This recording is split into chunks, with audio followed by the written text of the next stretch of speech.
Sorry I didn't put my name on the card, but I'm here supporting a graduate of my program, Mike Miller. My name is Christina McNeese. I work for Clackamas County Social Services, and I case manage the Hope Supportive Housing Program that is for chronically homeless and disabled individuals, the stereotypical person that people like to really brand when it comes to homelessness. And Mike is one of those successes that I'm really proud of. I hate public speaking, I apologize.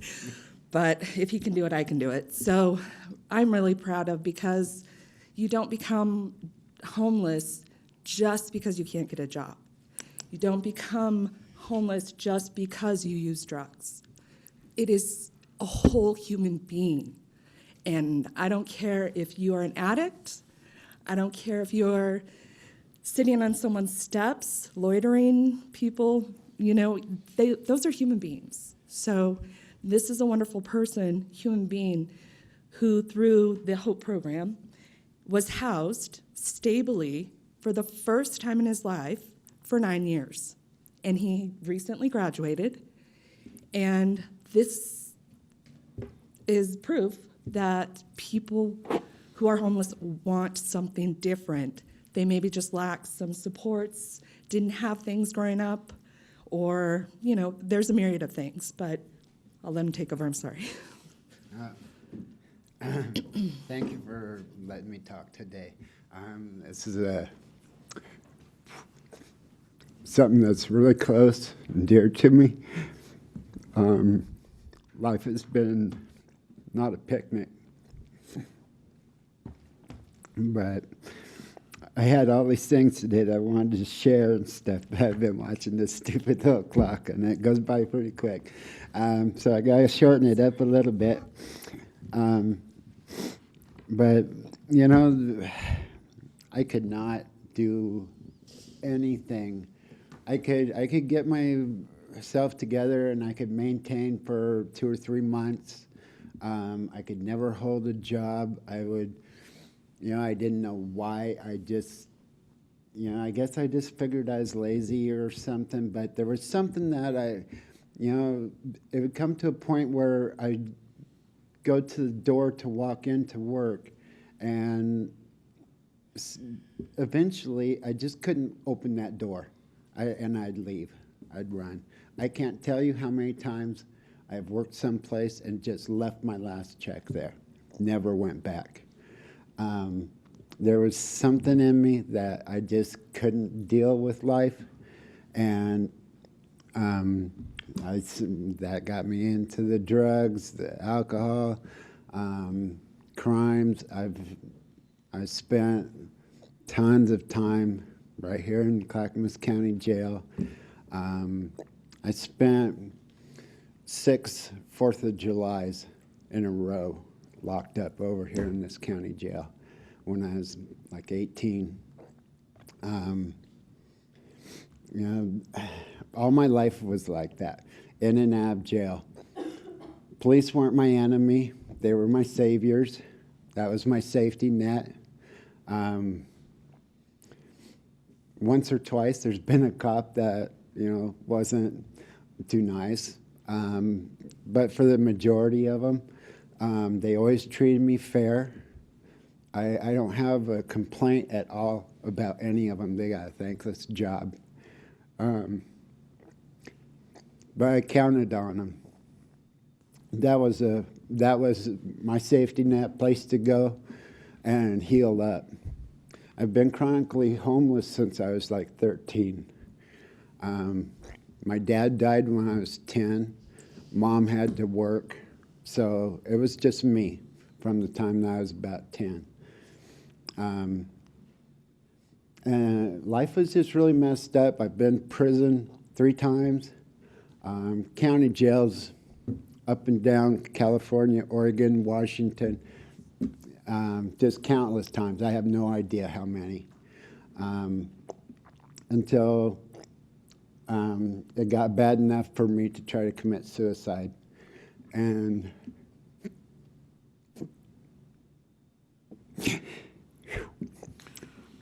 that got me in touch with mental health. And mental health put me in touch with the Hope Project. And I cannot tell you how important it is that this continues. One thing that I always think about myself is how I am and stuff is I can't be the only one out there that's like this. Somebody needs a chance. And by the grace of God, I was lucky. I don't know how these stepping stones got put in place exactly, but I took them. It's been 9 years, and now I have a place to live. I have a girlfriend. My longest relationship before this was a couple years, and we've been together now for 8 years. I have pets, one that I've had for almost 10 years now. I could never keep pets or anything because I was in and out of jail. I'd get out of jail and they'd be gone. One of my visual aids. This is something that, up until probably a year ago, wasn't possible. But these are all my rent receipts, and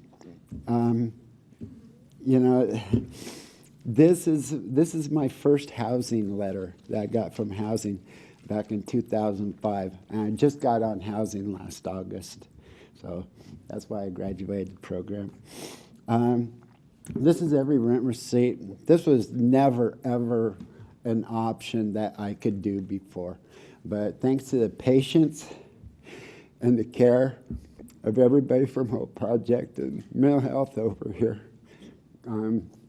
here I am today talking to you, and I was that person on the sidewalk that you guys crossed the street to avoid, That was me. It was bad. Out there for weeks and months without, being able to clean up.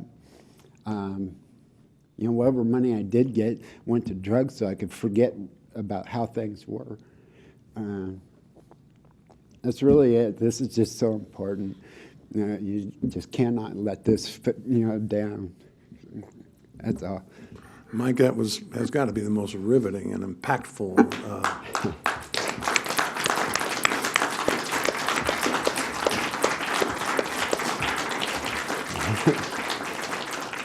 I think we appreciate your candor, your honesty, and your bravery to come up and say those things. And do you have a job now? No, I have disabilities that. Okay. This is something else that the Hope Project has helped me with. I didn't think I'd ever get it. At first I thought I was pulling something over somebody's eyes or something. I had a pretty good little gig going here.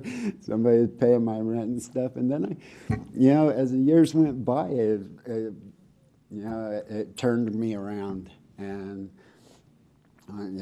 they knew I needed help. It just took time for me to realize that I needed help. Thank you, Mike. Thank you, sir. Thank you for coming today. Congratulations.